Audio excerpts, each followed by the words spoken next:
Bismillahirrahmanirrahim. Assalamualaikum warahmatullahi wabarakatuh. Perkenalkan, nama saya Ajat Sudrajat, nomor induk mahasiswa 1710101055150. Saya dari kelas C 305 ingin mempresentasikan tentang sistem informasi keuangan. Baik, langsung saja kita lanjut ke pengertian sistem informasi keuangan.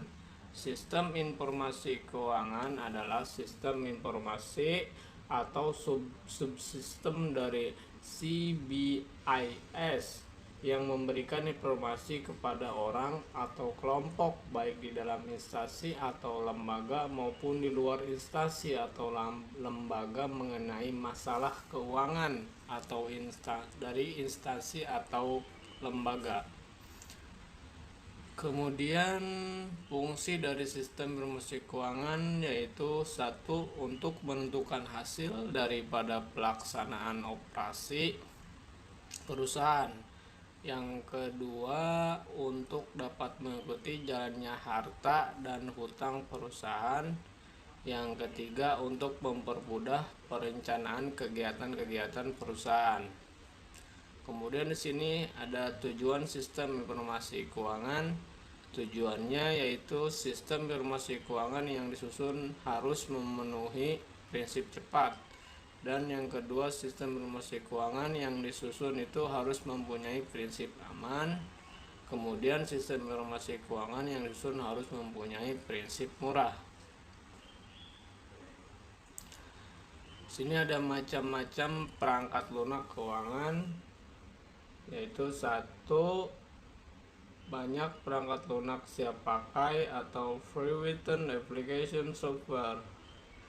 Kemudian berupa paket mengolah data seperti mengolah gaji, persediaan, dan piutang. Dan ada spreadsheet elektronik. Kemudian sistem perangkat lunak siap pakai memungkinkan perusahaan kecil mencapai sistem pengendalian keuangan dengan investasi tidak terlalu besar. Ini ada model sistem informasi keuangan dibagi menjadi dua bagian, yaitu subsistem input terdiri dari sistem informasi akuntansi atau CAI. Kemudian ada subsistem audit internal. Kemudian ada subsistem intelijen keuangan. Dan yang kedua, subsistem output terbagi buat tiga bagian, yaitu subsistem peramalan, subsistem manajemen dana, kemudian ada subsistem pengendalian. Sini ada pengertian dari sistem informasi keuangan akuntansi. Sistem informasi akuntansi bertugas menyediakan data akuntansi yang berupa catatan mengenai segala sesuatu yang terjadi dalam instansi atau lembaga yang bertujuan sebagai pemrosesan data untuk menghasilkan dan memelihara rekor pemisahan yang up to date. Kemudian ada pemrosesan sistem informasi akuntansi terdiri dari pengumpulan data, kemudian pengubahan data, terus ke penyimpanan data, dan ke pembuatan dokumen, dan sebaliknya ke pengumpulan data lagi. Kemudian di sini ada subsistem audit internal. Auditor adalah orang bertugas memberikan catatan akuntansi untuk menguji kebenarannya.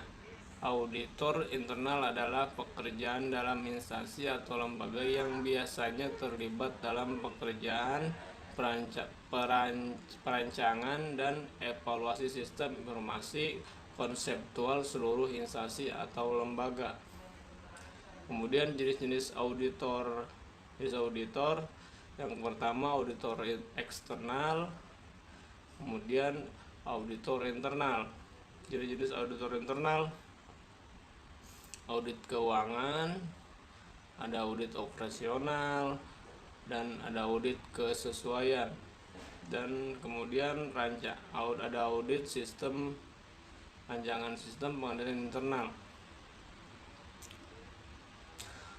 Di sini ada bagian subsistem intelijen keuangan. Subsistem intelijen keuangan bertugas mengidentifikasi sumber-sumber terbaik bagi modal tambahan dan investasi terbaik bagi kelebihan dana. Subsistem peramalan. Subsistem peramalan memproyeksi aktivitas instansi atau lembaga untuk jangka waktu sampai 10 tahun atau lebih. Metode peramalan ada dua, yaitu metode kuantitatif dan metode non kuantitatif. Nah, kemudian di sini ada subsistem manajemen dana. Langsung saja, subsistem manajemen dana bertugas mengatur atau mengelola arus uang. Subsistem manajemen dana menggunakan proyeksi aktivitas instansi atau lembaga untuk menentukan arus uang masuk dan keluar instansi atau lembaga. Subsistem manajemen dana yang bertujuan satu, memastikan bahwa arus uang yang masuk melalui pendapatan lebih besar dari arus uang yang keluar melalui biaya. Yang kedua, memastikan bahwa keadaan ini akan stabil sepanjang tahun. Dan kemudian ada subsistem pengendalian. Penggunaan dana yang akan dikendalikan oleh subsistem pengendalian. Subsistem ini terutama terdiri atas program yang menggunakan data yang dikumpulkan oleh subsistem pemrosesan data guna untuk menghasilkan laporan yang menunjukkan bagaimana uang tersebut digunakan. Kemudian laporan anggaran. Laporan anggaran operasi suatu unit seperti departemen atau divisi terdiri dari jumlah untuk setiap pos pengeluaran seperti gaji, telepon, sewa, perlengkapan, dan seterusnya.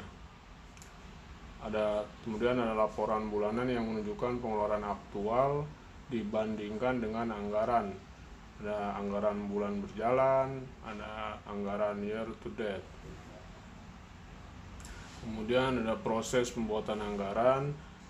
Yang pertama, pendekatan dari atas ke bawah. Kemudian ada pendekatan dari bawah ke atas dan pendekatan partisipasi. Dan cukup sekian dari saya, kurang lebihnya saya mohon maaf. Bila ada saran silakan